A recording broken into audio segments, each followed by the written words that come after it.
Halo teman-teman, kembali lagi bersama Audi Rainbow Fish. Ini malam ini saya lagi ya begadang ya kayaknya ya, karena gimana ya, bukan hari Minggu jadi puas-puasin gitu ya sama ikan kesayangan kita, peliharaan.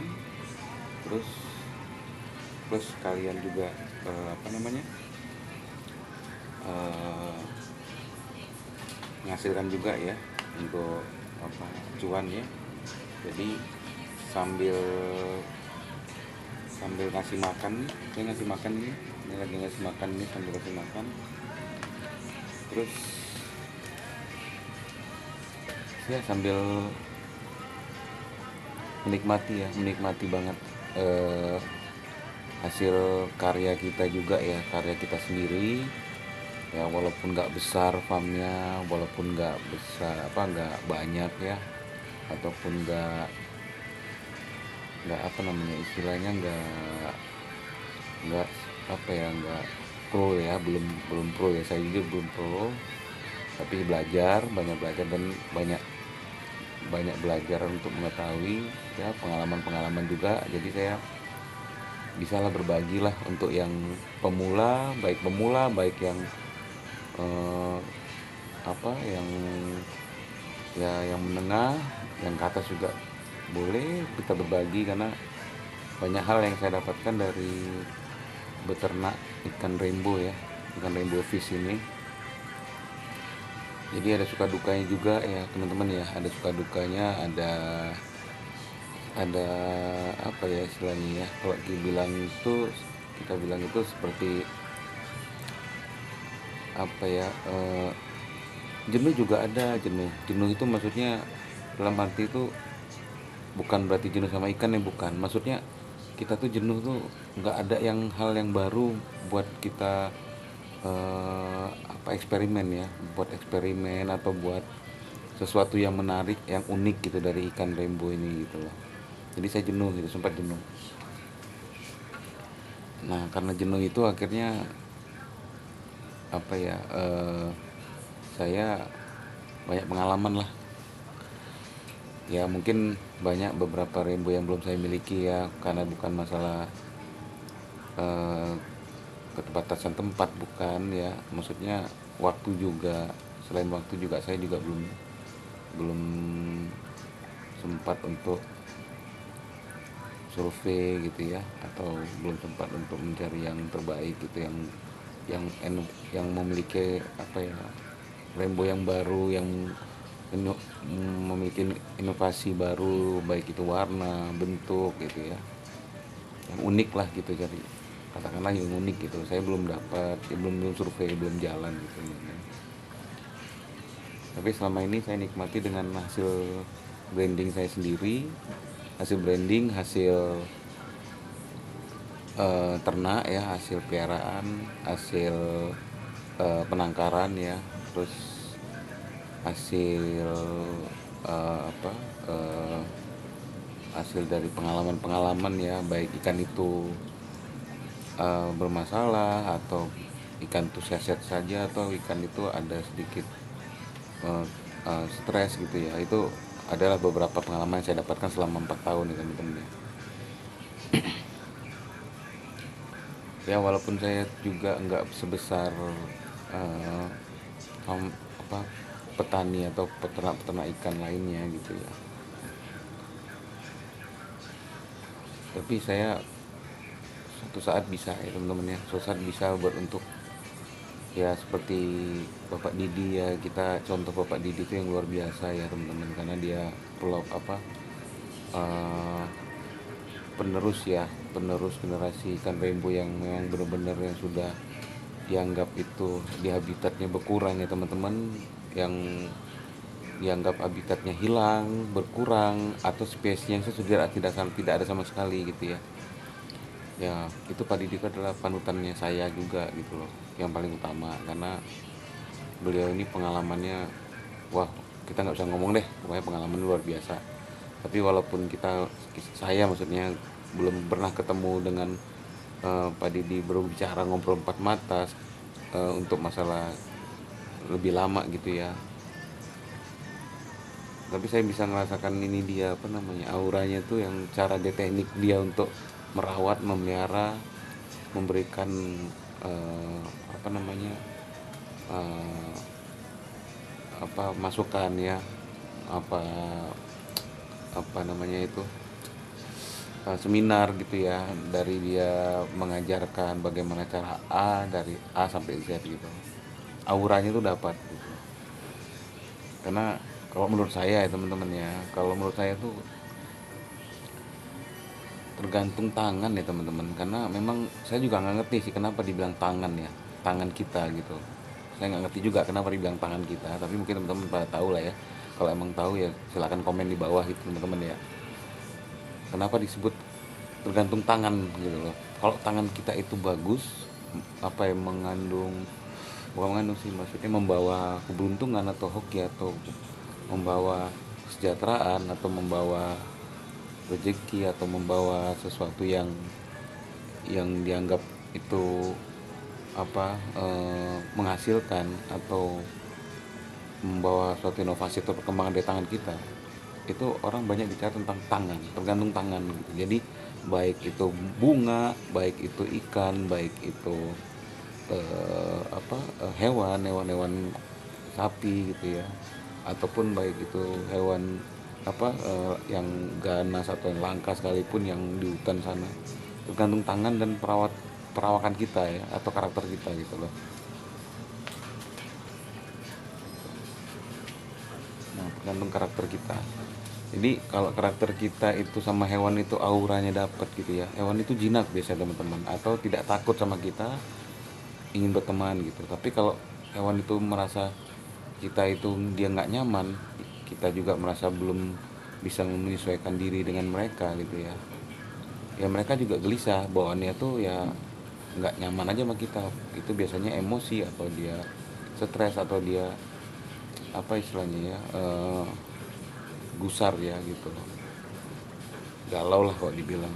Terus nggak merasa seperti apa ya, eh, ada hubungan batin gitu ibaratnya ya. Jadi nggak dapat lah kalau dibilang. Makanya saya percaya dengan tangan ya. Jadi kalau tangan itu dibilang dingin, kata orang tua dulu ya, kalau tangan kita dingin, apa yang kita pegang itu berhasil, apa yang kita pegang itu lancar, eh, apa namanya, berkembang gitu. Itu tergantung dari tangan gitu teman-teman. Tapi ya begitulah ya. Jadi saya eh, apa ya, nggak senyangka gitu, dari dulu saya melihara ikan ya, dari zaman saya SMP melihara ikan, hampir semuanya alhamdulillah ikan apa ya, sehat ya, atau ikan tuh beranak gitu ya, gitu, teman-teman. Jadi nggak semuanya ikan juga saya bisa hidup ya gitu, karena yang pertama dulu yang paling sulit buat saya itu adalah ikan ini teman-teman, ikan sepat teman-teman, ikan sepat warna itu, yang zaman dulu tuh masih warnanya pelangi ya, nggak sekarang kayak ada oranye, macam oranye, merah, ada kuning gitu sekarang ya. Kalau dulu cuman warnanya kayak pelangi dia, jadi ada oranye, ada kuning, ada campur-campur gitu teman-teman, di bawah siripnya itu ya, di badannya juga.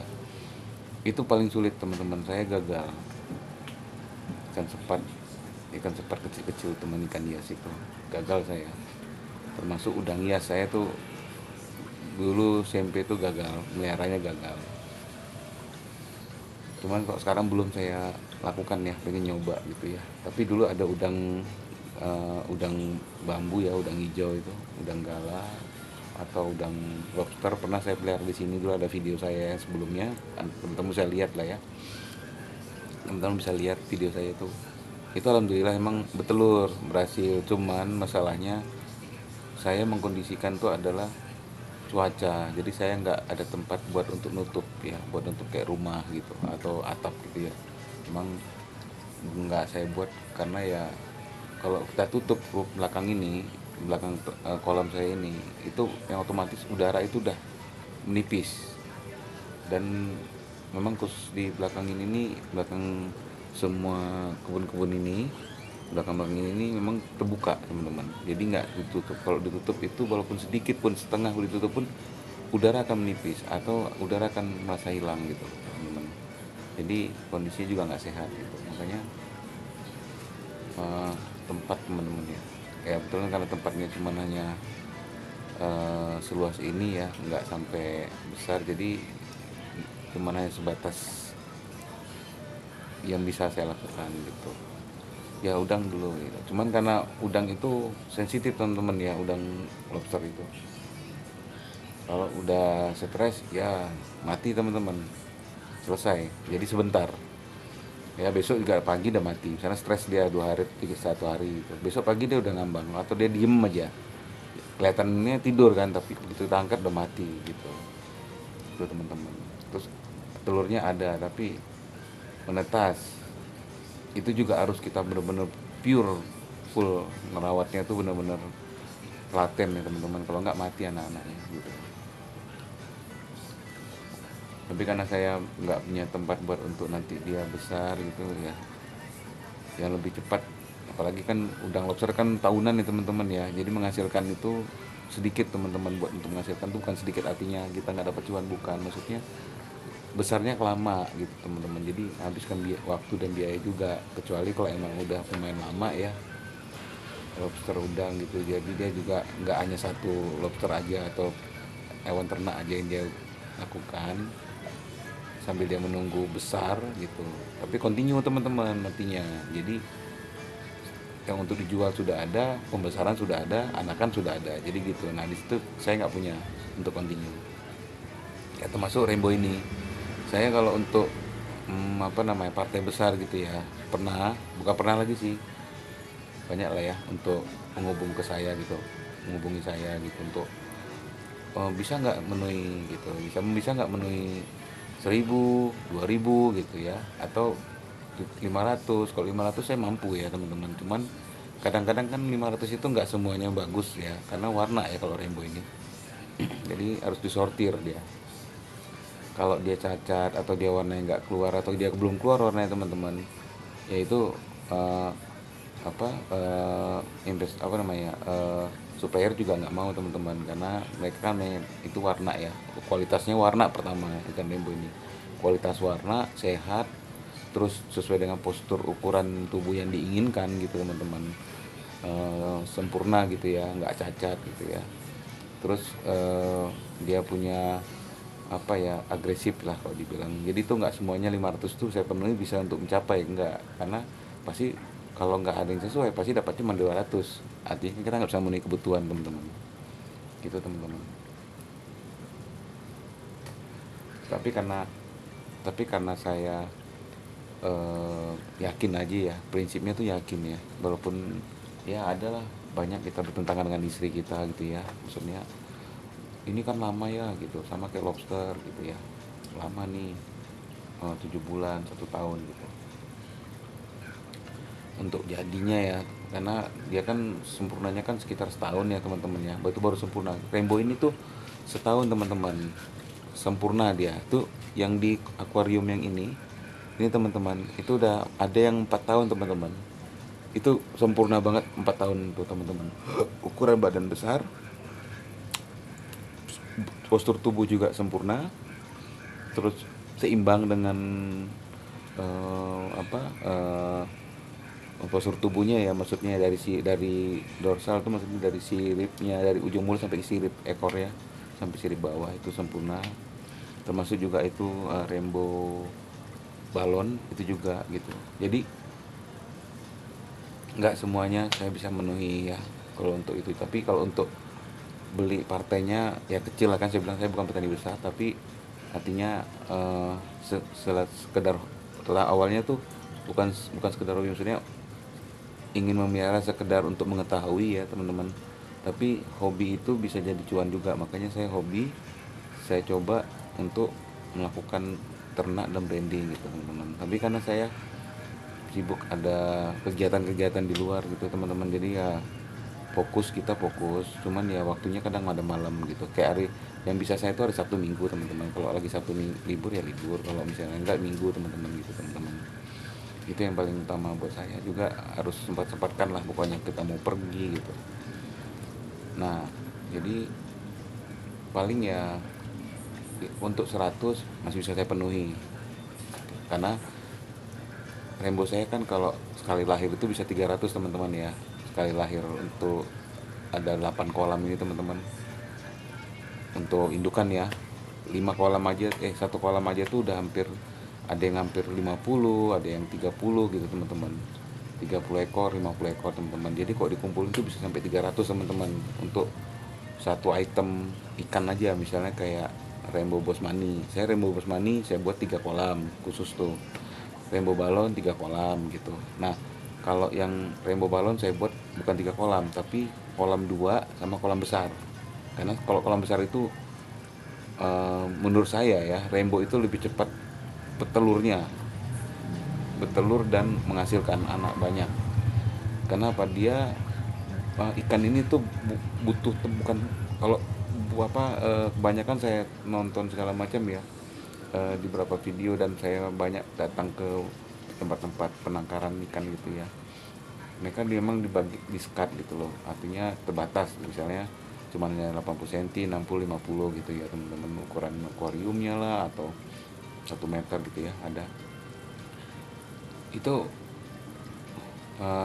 menghasilkan hanya 20 gitu teman-teman, 30 gitu teman-teman ya. Tapi kadang itu nggak semuanya juga anak-anaknya bisa hidup semua gitu teman-teman, karena kan di akuarium itu terbatas teman-teman ya, nggak ada lumut, nggak ada plankton ya, nggak ada bakteri-bakteri nggak ada ya, nggak ada, maksudnya nggak ada plankton atau bakteri-bakteri yang bermanfaat gitu teman-teman untuk dimakan anak-anaknya gitu.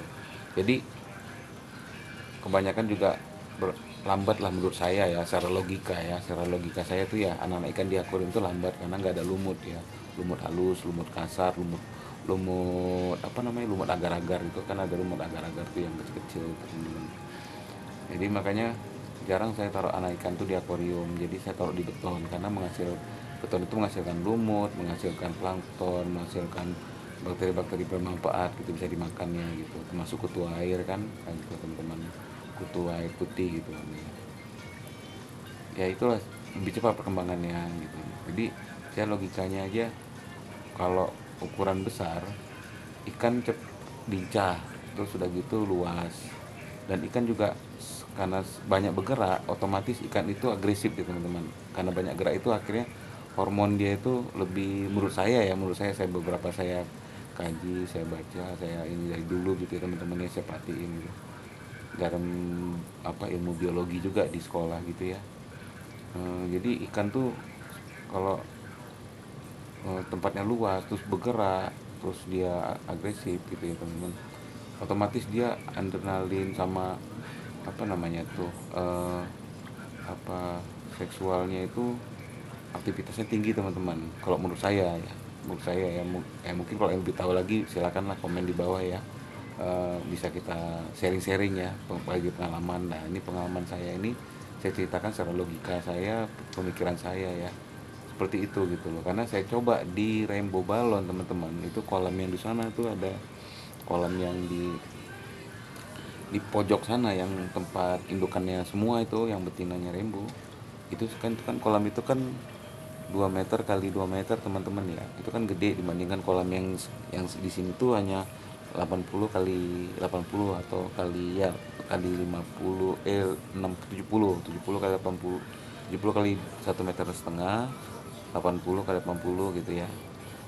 Ternyata yang di kolam yang 2 meter itu teman-teman, kalau saya kasih makan pakai cacing darah sama burger diskus ya teman-teman ya, buat indukannya buat cepat bertelur ya, rutin aja kita kasih teman-teman dalam sehari itu 3 kali teman-teman, karena dia nafsu makannya kan besar ya teman-teman ya, karena banyak gerak, karena kan luas tempat kolamnya kan, jadi banyak gerak, dia lapar terus. Sama kedalaman ini juga kita butuh juga sebenarnya, kedalaman itu penting teman-teman, kedalaman kolam itu teman-teman, karena kalau kedalaman kolam itu mempengaruhi hormon si ikan juga teman-teman. Kalau semakin dalam kolam kayak seperti akuarium ini teman-teman, nih akuarium ini nih ya, ini akuarium ini kan tinggi ya teman-teman, 1 meter lebih ya teman-teman ya. Artinya tuh ikan itu banyak gerak, naik turun, terus dia akan mempengaruhi hormon teman-teman. Hormonnya buat untuk dia seksualnya tuh tinggi teman-teman. Jadi nanti kalau dia udah banyak gerak, dia baru waktunya masa dia untuk kawin atau masa dia mencari pasangannya. Nah itu gersip teman-teman, ketahuan teman-teman. Kayak saya rainbow balon ini dulu teman-teman. Rainbow balon itu cuma hanya ada, saya ada 5 teman-teman rainbow balon. Nah dulu saya ada rainbow balon tapi tidak ada rainbow bosmani teman-teman. Nah anehnya di situ teman-teman, unik nih teman-teman. Penyita rainbow nih mungkin sama ya, saya juga mungkin anda juga, kalian juga pernah ngalamin kali ya gitu. Rainbow saya beli waktu itu ya.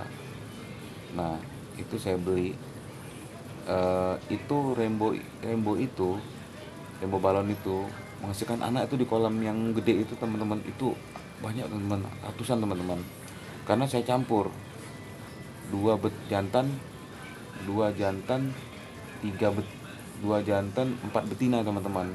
Nggak salah 5 apa 6 gitu ya, saya lupa ya, betina teman-teman. Nah itu saya teman-teman pelihara selama seminggu, belum ada petelur ya teman-teman ya, belum telur. Saya sih nggak kaget karena penyesuaian ya, kalau ikan kolam kita itu penyesuaian, biarin sampai seminggu atau setengah bulan nggak apa-apa. Nah begitu waktunya kawin, karena saya support dengan makanan yang bergizi, saya lihat anaknya begitu di atas teman-teman, kurumun kayak semacam anak ikan gabus ya, ngumpul gitu teman-teman, banyak teman-teman. Itu saya kaget karena prediksi saya, feeling saya dengan kolam besar ini pasti akan banyak.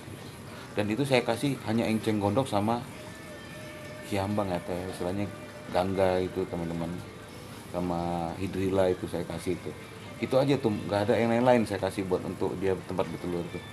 Jadi banyak banget teman-teman, saking bingungnya saya, banyaknya itu mau taruh di mana saya bingung. Akhirnya saya sortir lah tuh pakai jaring sama centong gitu teman-teman, centong sama gayung biar cepet gitu sortir. Nah itulah yang ada video yang pertama saya upload itu, ada di video saya, bisa lihat itu separuhnya teman-teman. Sebelumnya masih banyak lagi teman-teman, itu baru separuhnya di video itu teman-teman. Itu banyak ya separuhnya, sebelumnya teman lebih dari separuh itu, ada kali 2 kali lipat teman-teman, saking banyak ya teman-teman. Nah akhirnya pertama belum dijual teman-teman, masih kondisi saya pelihara berbesar lah. Akhirnya apa, ternyata ikan rainbow ini saya baru paham, dia lompat teman-teman.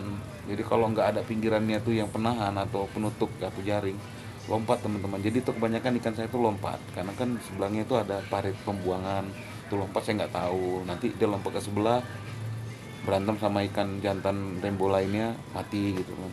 Terus ada juga yang mati karena apa, mati itu maksudnya mati itu karena mungkin ya banyak hal ya, kita nggak tahu ya, karena ada ribuan di situ ribuan, ada ratusan di situ, jadi kita nggak tahu mati hal-hal apa. Tapi menurut saya mati ikan-ikan itu bukan banyak matinya, bukan, maksudnya ada yang mati itu karena mungkin ya gelembung udaranya bermasalah gitu, menjadi cuma 1 atau 2 gitu.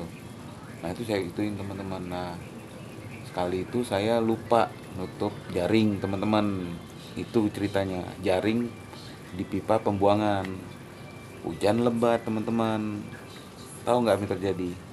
Tadinya saya lihat anaknya banyak teman-teman, berkurang teman-teman. Karena apa, jaring kawat kasanya saya lupa pasang teman-teman, keluarlah dari saluran pembuangan air yang meluber itu, habis tinggal sedikit teman-teman. Kalau enggak teman-teman jadinya banyak banget teman-teman, karena saya nggak bisa ngitung, tapi berkerumun, ada lebih dari 300-an teman-teman satu kolam itu teman-teman. Itu baru anakan gitu. Dan hebatnya lagi, jantan banyak saya. Jadi saya juga nggak nyangka gitu, orang banyak, beberapa dari luar negeri juga ada, di dalam negeri juga ada, dan beberapa yang ternak rainbow juga itu betina. Kalau itu banyak teman-teman, rainbow bosman itu betina banyak. Saya alhamdulillah selama saya ternak, jantan yang paling banyak teman-teman ya, sama kayak di video itu, makanya saya bilang itu baru setengahnya. Saya dulu yang besarnya itu baru setengah saya kasih lihat teman-teman. Sebelumnya teman-teman itu anakannya banyak teman-teman. Itulah generasi pertama saya rainbow bosmani, ekor kuning teman-teman sama oranye.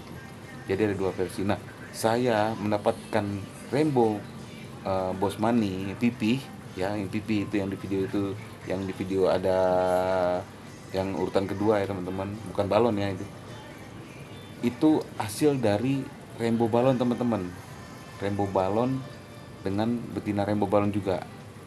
Dan itu saya nggak tahu ya, karena saya pesan sama pembelinya, pengirimannya saya minta rainbow balon semua tuh, rainbow balon saya butuh rainbow balon, nggak salah ada 7 ya, 7 apa 6 saya lupa tuh, tapi mati satu teman-teman, karena ya mungkin ada masalah gelembung udara ya di sipurnya, mati satu teman-teman. Nah itu teman-teman mau tahu ya, itu rainbow balon semua, tidak ada rainbow bosmani pipih.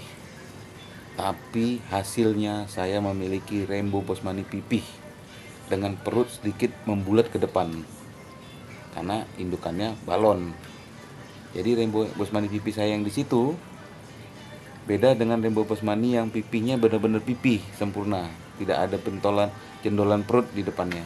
Kalau saya punya jendolan perut di depannya itu, kalau kamu kita perhatiin, nanti saya kapan saya tunjukin ya, dia jendol sedikit jendolnya, jadi kayak semacam indukannya bulat gitu, buntal gitu perut di depannya. Jadi udah jadi dia lebih lebar gitu teman-teman, rainbow bosmani saya yang hasil dari anakan indukan balon ya. Padahal saya dulu pengen beli rainbow bosmani pipih yang ekor kuning apa oranye gitu, tapi ternyata di rainbow balonnya saya menghasilkan itu pas besar, kaget saya, kok nggak sama sama induknya. Saya pikir wah nggak sama sama induknya, waduh ini kok berubah ya, apa ada rainbow bosmani pipih nih betinanya.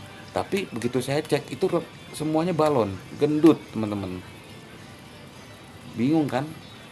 Nah itulah kehebatannya rainbow bosmani ini, rainbow bosmani Santani, Irian, Papua Nugini dan Australia, hebat teman-teman. Jadi kita mengharapkan rainbow balon semua teman-teman. Memang ada teman-teman menghasilkan rainbow balon dari indukannya teman-teman ya.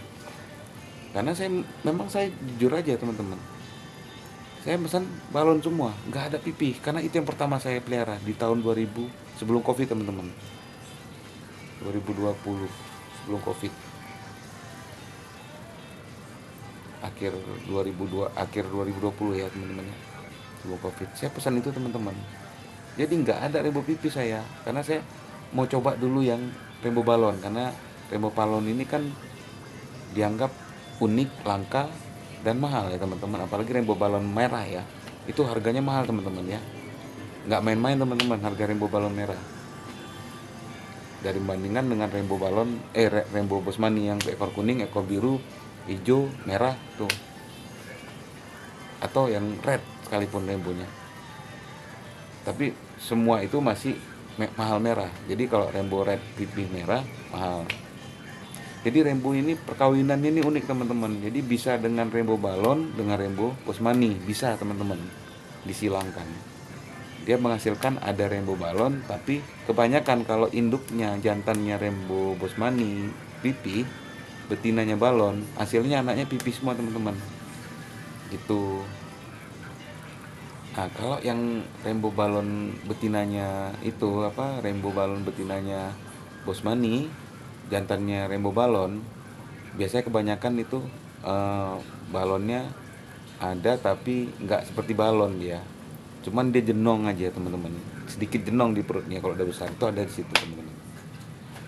Itu makanya ada rainbow balon yang kalau teman-teman yang pecinta rainbow bosmani ya, atau rainbow semua rainbow, perhatiin aja, ada yang lonjongnya bagus teman-teman, dari ujung ya, dari ujung mulut sampai ekor dia sempurna teman-teman, lekukan badannya. Ada juga lebarnya sempurna, ada juga lebarnya yang tidak sempurna, artinya kelebaran tapi dia semacam seperti ikan apa ya, ikan selar, kayak semacam ikan selar teman-teman, lebarnya tuh kalau istilahnya itu semacam ikan selar tuh, ikan selar laut ya. Jadi ikan rainbow itu kalau udah gede kayak ikan selat teman-teman. Nah seperti itu teman-teman, kayak gitu. Jadi tapi dia lebar dibandingkan sama rainbow yang bosmani yang emang bukan dari keturunannya balon. Jadi sempurna badannya. Kalau ini nggak, bukan bilang nggak sempurna, sempurna cuman ada jendolan dikit di perutnya, di badannya itu ada kayak perut gitu loh. Gendutnya itu loh balonnya itu. Itu teman-teman. Nah seperti itu teman-teman. Jadi kalau saya bilang ya unik ya teman-teman. Cobalah, tes saja lah teman-teman. Nah, dicoba ya untuk branding atau untuk diternak gitu ya, atau dikawin silangkan. Karena saya udah utak-atik teman-teman. Karena saya punya merah, biru, punya kuning, balon ya teman-teman. Itu saya utak-atik teman-teman. Terus yang kuning saya kawinkan sama rainbow bosmani betina hijau, hijau metalik itu teman-teman. Kalau kena lampu tuh metalik ya, keren banget. Itu anaknya kebanyakan yang betinanya kalau dihasilkan itu, kalau yang jantan pasti udah kuning ya teman-teman, cuman tidak seperti kayak betina walaupun gak ada warna, tapi badannya itu karena campuran warna antara kuning dengan hijau, itu ada kemas-emasannya teman-teman kalau kena cahaya teman-teman. Jadi goalnya keluar teman-teman gitu loh. Itu kehebatannya eh, apa bagusnya rainbow bosmani hijau ya teman-teman ya, yang dari Santani teman-teman. Itu kalau kena cahaya dia seperti gold teman-teman, ada emasnya. Makanya dibilang pelangi itu kan dia bisa kamuflase dengan cahaya, menyesuaikan cahaya yang diserap. Itunya apa namanya, siripnya itu.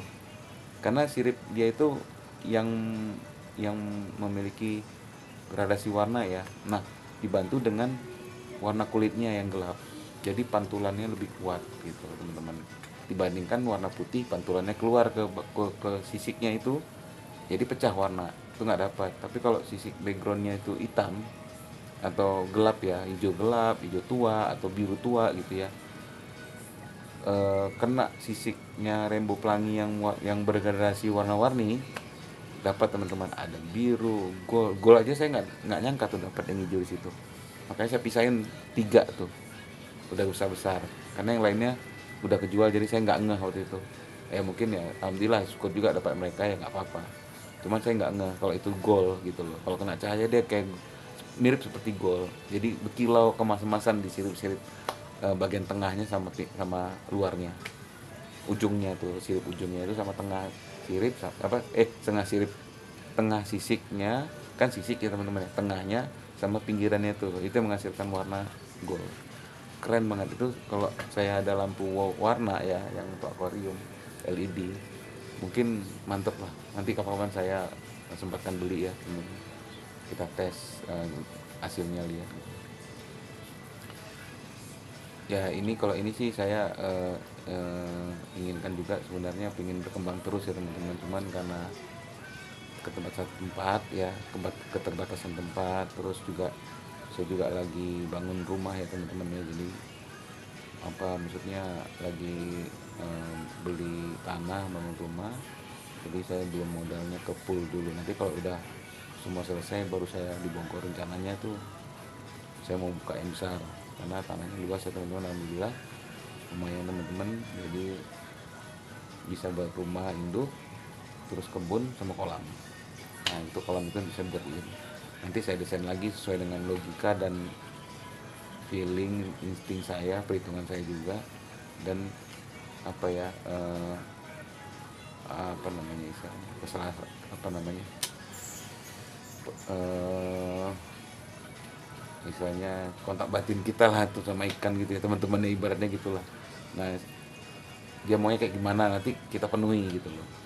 Kita tes dia di kolam beton di sana di Bogor cocok nggak gitu, atau kita tes di kolam sawah cocok nggak dia gitu, dia maunya kayak gimana gitu. Karena ciri-ciri ikan yang seneng kalau pada saat dia dimasukkan ke dalam kolam, dia nggak di atas teman-teman, langsung nyelam ke bawah, karena yang dicarinya adalah kedalaman. Tapi kalau dia udah tahu dia tuh dangkal, ya udah dia di atas, di tengah-tengah aja, kalau nggak di atas dia. Tapi kalau dalam kolam atau akuariumnya, dia langsung ke dalam teman-teman, ke tengah. Karena dia kan apa ya, suka dengan tekanan-tekanan besar air ya. Ikan itu kan kalau ada tekanan air dalam kan semakin stabil teman-teman. Jadi dia nggak ini apa namanya, nggak goyang atau nggak kemana-mana, maksudnya nggak miring-miring gitu teman-teman gitu. sesuai dengan penyesuaian dengan gelembung udaranya yang dalam ininya kan, perut apa badannya gitu.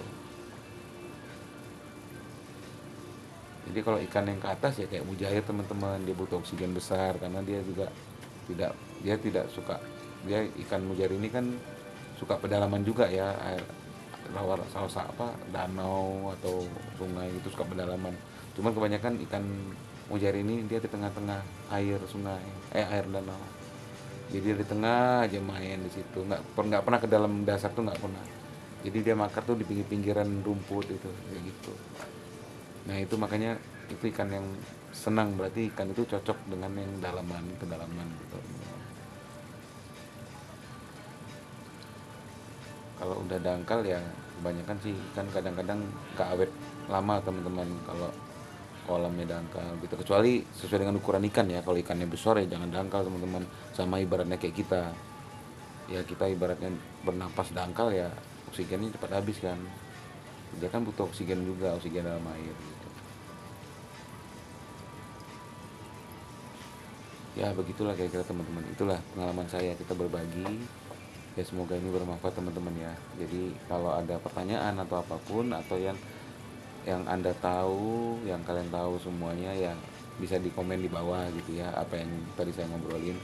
Mungkin kita bisa sharing, saya juga bisa belajar juga dari kalian-kalian yang yang apa ya, ya saya nggak pernah bulu kok. Kalau pemula itu maknyus, pelajar saya belajar, apalagi dia pro maknyus, wes belajarnya full teman-teman. Jadi kita jangan anggap remeh yang yang belum mahir, jangan kita anggap remeh lah kalau istilahnya ya, karena belum tentu kita yang pro sendiri aja masih bisa salah ibaratnya gitu, masih bisa khilaf ya, atau masih bisa bermasalah gitu. Tapi kalau yang pemula memang udah paham, dia paham terus, maksudnya dia paham gitu, dia udah pengalamannya udah, walaupun dia dianggap pemulanya nggak begitu lama, tapi dia paham gitu, kita belajar aja dari dia karena ada manfaatnya, karena analisa dia lebih modern atau lebih lebih lebih ke analisa apa namanya ya, perhitungan gitu teman-teman. Nah, itu kayak biasanya begitu teman-teman. Oke. Oke teman-teman ya, sampai jumpa lagi nanti next time hari libur atau kapan ya teman-teman, sharing-sharing kita teman-teman ya, sharing-sharing buat untuk apa, tukar-tukar informasi. Terus ya kalau emang ada teman-teman yang memang butuh info tentang ikan saya, praikok, rainbow, balon sama yang lain-lainnya, untuk baik itu pembelian atau ingin mengetahui atau ingin sama-sama belajar, kita tuh bisa dihubungkan di WA saya ya, mobile ada di bawah ya. Itu WA saya satu-satunya ya, karena saya khusus buat untuk penjualan sama komunikasi sama penggemar rainbow dan penggemar ikan-ikan lainnya gitu teman-teman. Ya saya juga nggak rainbow juga, saya juga penggemar ikan-ikan yang lain juga. Cuman rainbow ini saya eh, selain unik udah gitu dia langka teman-teman, terus ya kita harus juga kembangkan, harus kita selamatkan juga ya dari habitatnya gitu. Walaupun dari informasi beberapa media di internet internasional, baik di Australia juga ya, rainbow ini sudah lama sebenarnya udah kehilangan spesiesnya yang asli. Jadi campurannya itu udah nggak karu-karuan di sungai itu gitu loh, karena yang aslinya itu ya ada yang dimakan, ada yang ya namanya juga ikan ya kan, bisa dimakan gitu. Tapi ada juga yang mati karena habitatnya hancur atau rusak, alamnya sudah tidak sesuai dengan mereka lagi, jadi mereka tidak dapat makanan atau tidak dapat pola hidup yang baik gitu di lingkungannya, akhirnya mereka stres ya kan, mati gitu. Ya itu yang saya suka gitu, makanya saya pingin nanti beberapa rainbow lagi saya apa ya, pesannya sesuai dengan saya inginkan gitu ya, karena indah banget rainbow ini benar-benar luar biasa ya. Mungkin menurut orang yang hobi ikan lain, mereka semua bagus gitu, memang bagus semua gitu. Cuman rainbow ini ada ciri khas tersendiri uniknya teman-teman. Dia kalau dikumpulin berbagai jenis, ada video-video mereka yang sudah melihara rainbow yang benar-benar berkualitas ya, indah banget teman-teman, gila banget, luar biasa indahnya, nggak bosan kita memandangkan itu karena berwarna-warni, bukan suntikan, bukan fix kamera AI warnanya, tapi asli teman-teman gitu. Oke teman-teman ya, udah malam jam 12, kita waktunya istirahat, nanti kita sambung lagi. Semoga insya Allah semua teman-teman yang memelihara ikan dirawatlah dengan benar-benar kasih sayang penuh. Jangan lupa mereka untuk makan, karena mereka kita tutup ya, kita kurung lah ibaratnya, karena kita yang pelihara gitu. Jadi jangan lupa makanan mereka, kecuali kita lepas nih.